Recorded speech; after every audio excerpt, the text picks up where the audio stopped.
네, 2020년 6월 8일 월요일 매일 성경 묵상과 함께 하루를 시작하도록 하겠습니다. 오늘 묵상하실 말씀 고린전서 5장 1절에서 13절 말씀입니다. 제가 봉독합니다. 너희 중에 심지어 음행이 있다 함을 들으니 그런 음행은 이방인 중에서도 없는 것이라. 누가 그 아버지의 아내를 취하였다 하는도다.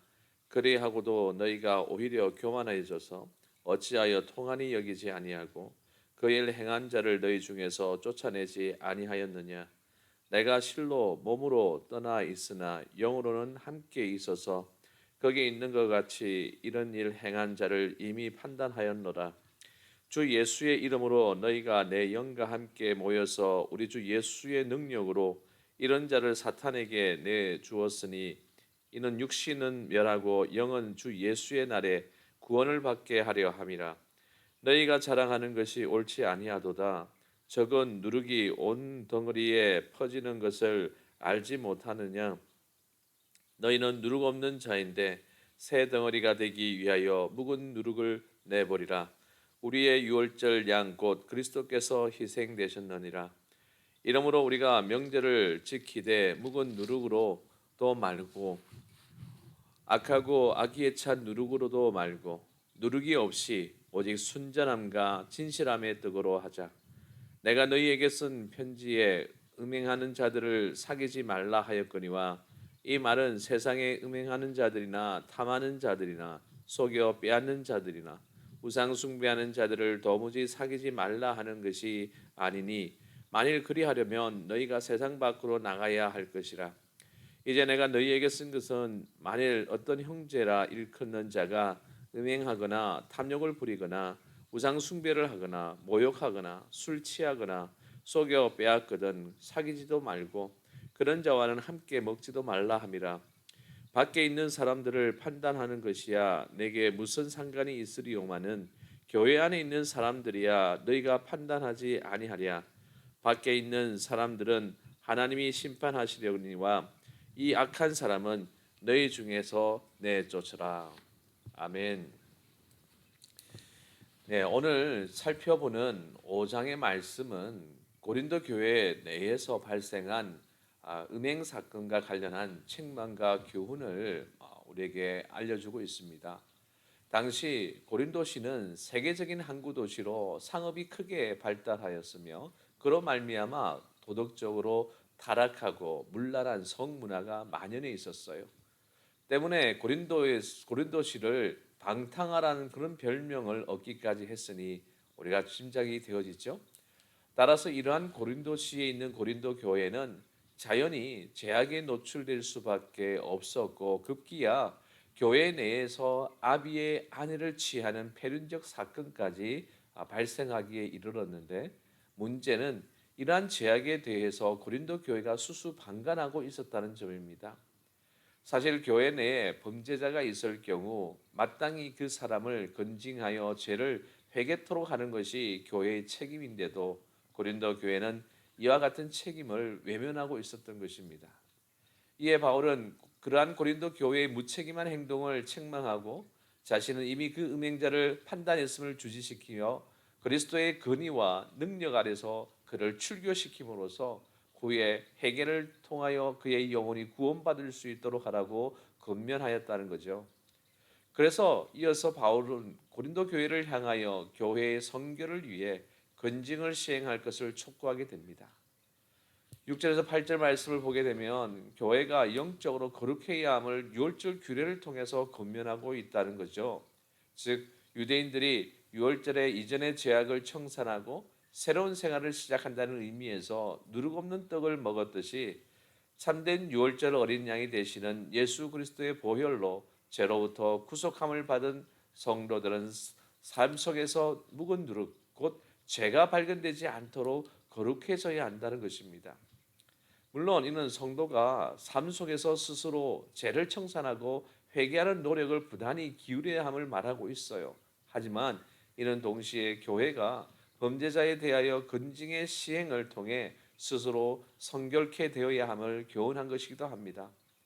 죄는 그 특성이 누룩과 같아서 그 크기가 아무리 작다고 해도 마치 누룩이 삽시간에 퍼져 온 덩어리를 부풀리듯이 교회 내에 죄가 발생하였을 때 그대로 방치해두면 삽시간에 주위의 모든 성도들에게까지 영향을 미쳐서 그들로 하여금 죄악에 물들게 한다는 것입니다.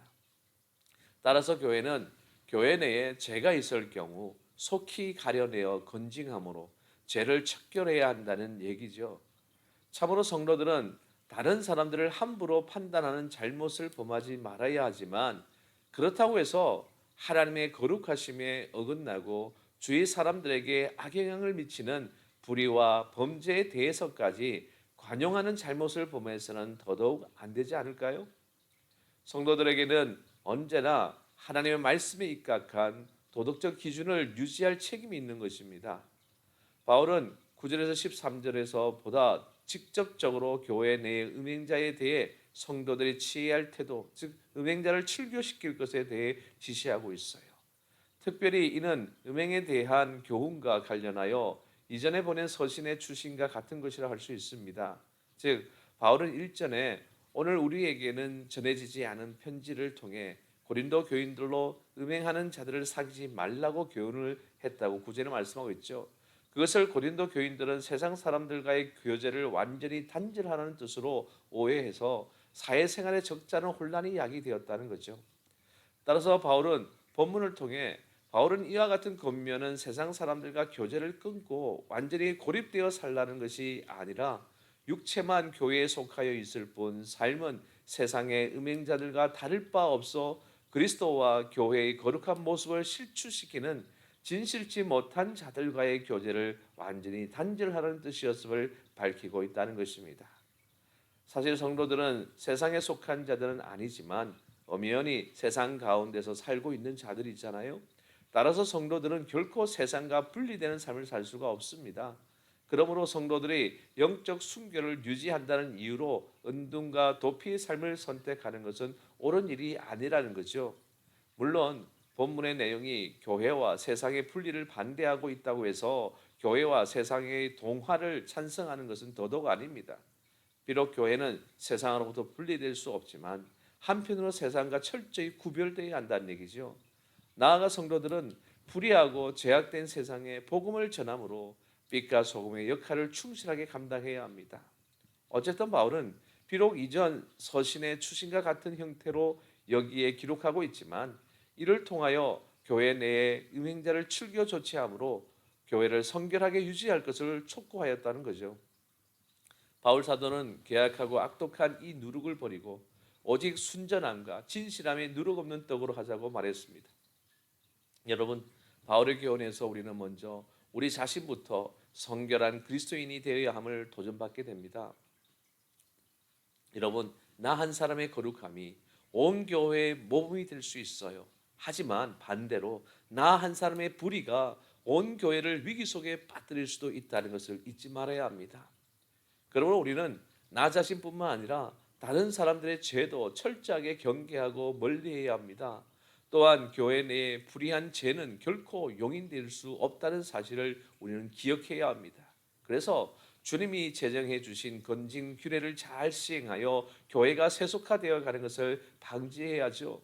이렇게 건진 규례를 잘 시행하는 교회만이 성결을 유지하며 주님의 진리 안에서 올바로 성장해 나갈 것입니다. 우리는 그리스도로 인해 새로운 피조물이 된 자잖아요. 이 말은 죄가 무관한 자가 되었다는 것입니다. 그러므로 우리는 과거 죄 아래 있을 때와 같이 살아서는 결코 아니 된다는 얘기를 하는 거죠. 유월절 방에 누룩이 제거된 것처럼 우리의 삶에서 누룩 곧 죄가 제거되어야 합니다. 우리는 겉사람은 낡아져도 속사람은 날로 날로 새로워져야 하죠. 정녕 우리는 그리스도를 알기 이전 세상에서 행하던 죄의 습성을 조금이라도 남겨둬서는 안 될 것입니다. 날마다 그 죄의 습성을 십자가에 못 박아버리는 성결한 하나님의 자녀들이 되어 믿음의 공동체 안에 그 어떠한 죄의 누룩도 발을 붙이지 못하게 하므로 주님의 교회가 세상의 지탄의 대상이 아닌 하나님께 영광을 돌리는 곳이 되도록 거룩을 힘써 지켜나가는 저와 여러분이 다 되시기를 주님의 이름으로 간절히 축원합니다. 오늘 말씀을 생각하면서 함께 찬양하기를 원합니다.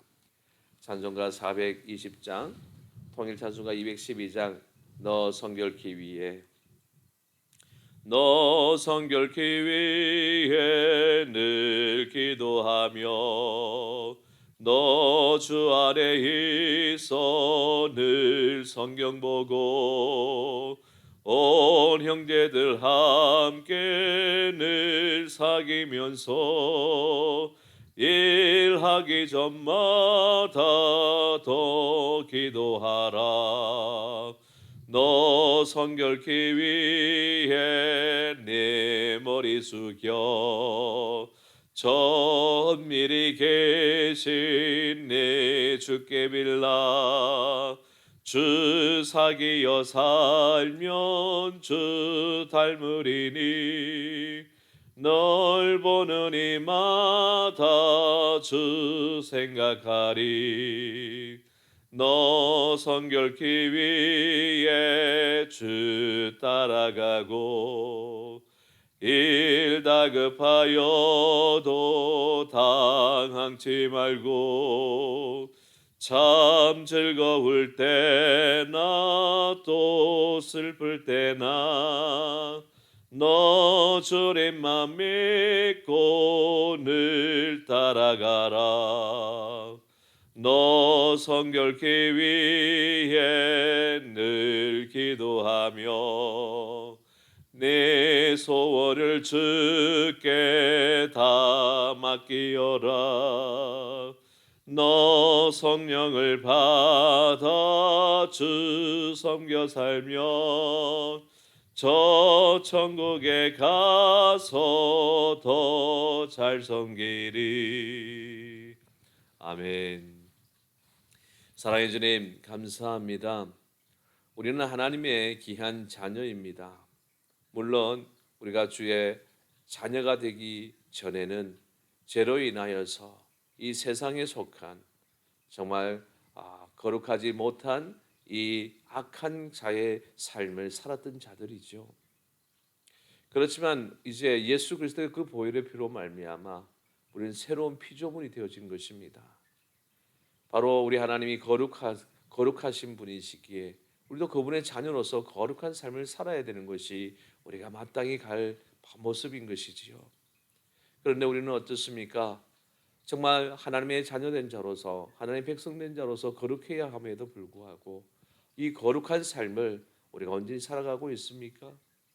아니, 세상은 이처럼 악하기에 그들이 거룩하지 못하다 할지라도 우리가 믿는 그리스도인들인데 우리 믿음의 공동체 안에서도 이런 거룩을 온전하게 드러내지 못한다면 어떻게 우리가 하나님의 자녀라고 하나님의 백성이라고 말할 수가 있겠습니까?